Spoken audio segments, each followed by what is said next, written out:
नमस्कार, मैं अमरेश कुमार। आज हम लोग बीपीएससी मेंस के साइंस एंड टेक से संबंधित एक बहुत ही इम्पॉर्टेंट टॉपिक को कवर करेंगे, जो कि मेंस पॉइंट ऑफ व्यू से इम्पॉर्टेंट है। और ये बीपीएससी में मेंस में शॉर्ट नोट्स में और लॉन्ग में दोनों तरह से पूछे जा सकते हैं।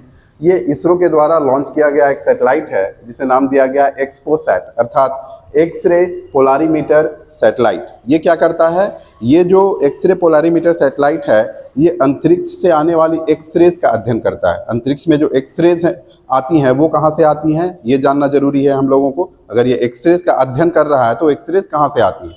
एक्सरेज जो आती हैं अंतरिक्ष में, वो जो अंतरिक्ष में ब्लैक होल्स होते हैं, या फिर जो न्यूट्रॉन स्टार्स होते हैं, या जो सुपरनोवा होते हैं, उनसे रिलीज होते हैं। इन एक्सरेज का अध्ययन करके हम ब्लैक होल्स के जो मैग्नेटिक फील्ड होते हैं, उनकी जो ग्रेविटेशनल फील्ड होते हैं, उनकी जानकारी प्राप्त कर सकते हैं। पृथ्वी से इनकी कितनी दूरी है, ये हम जान सकते हैं। साथ ही साथ उनसे जो एनर्जी आती है, उसे हम कैलकुलेट करके उसका अलग अलग जगह पे उपयोग कर सकते हैं। साथ ही साथ ये सुपरनोवा और न्यूट्रॉन स्टार से भी संबंधित जानकारी हमें प्रदान करता है।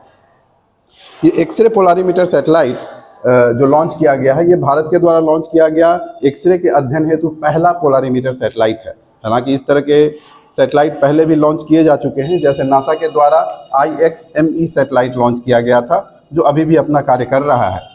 इसे प्रक्षेपित करने हेतु PSLV polar satellite launch vehicle C58 का प्रयोग किया गया, और इसे लोअर अर्थ ऑर्बिट LEO में 650 किलोमीटर की ऊंचाई पे इसे प्रक्षेपित किया गया है। इसका जो लाइफ होगा वो 5 साल का होगा, और इसे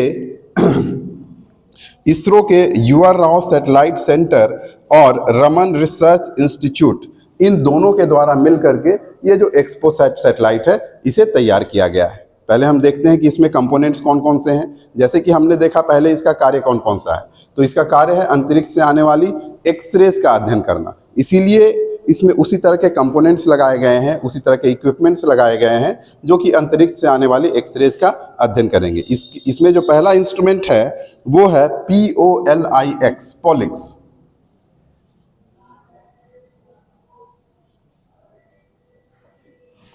पॉलिक्स अर्थात पोलारीमीटर इंस्ट्रूमेंट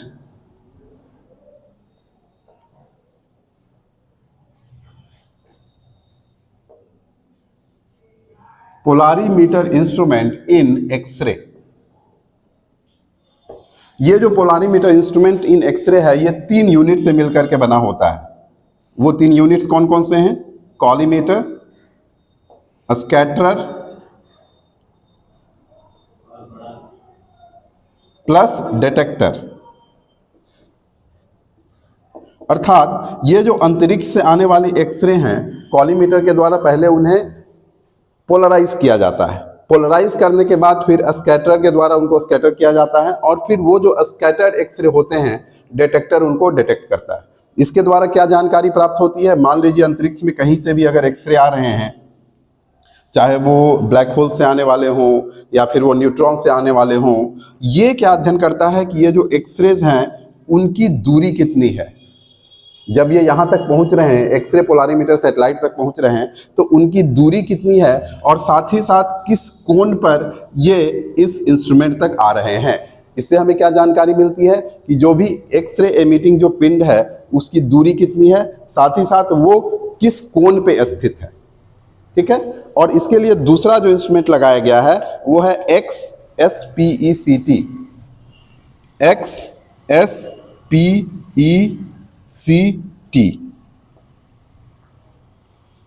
इसका फुल फॉर्म होता है एक्सरे स्पेक्ट्रोस्कोपी एंड टाइमिंग।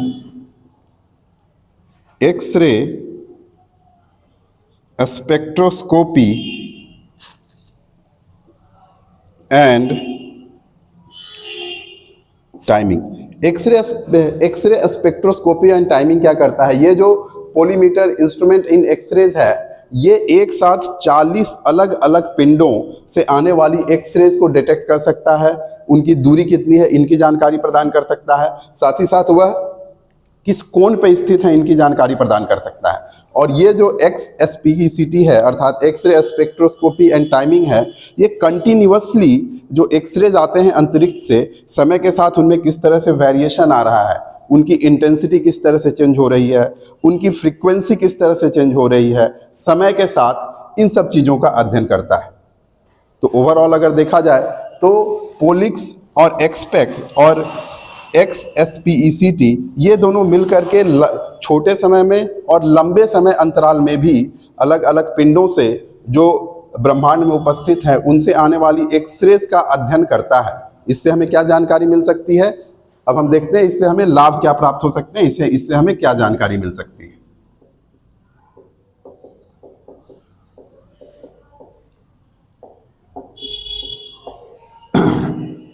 जो ब्लैक होल्स होते हैं, कहा जाता है कि उनका जो ग्रेविटेशनल फील्ड होता है वो बहुत ज़्यादा होता है। उनका जो ग्रेविटेशनल फील्ड होता है और उनका जो मैग्नेटिक फील्ड होता है वो भी बहुत ज़्यादा होता है।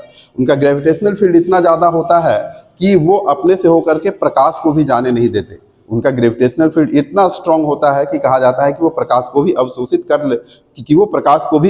कर लेते हैं। लेकिन जब कोई पिंड, मान लीजिए कि ये ब्लैक होल है और ये कोई पिंड अगर इसके ग्रेविटेशनल फील्ड में जाता है,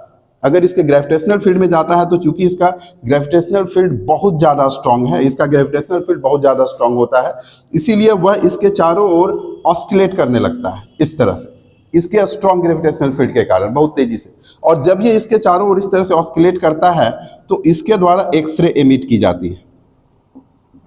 और ये जो एक्सरे हैं, ये जो एमिटेड एक्सरे हैं, इसी का अध्ययन ये जो एक्सरे पोलारिमीटर, ये जो एक्सपोसैट है अर्थात जो एक्सरे पोलारिमीटर सैटेलाइट है, ये इन्हीं का अध्ययन करता है। अब हम थोड़ा सा ब्लैक होल्स के बारे में जान लेते हैं।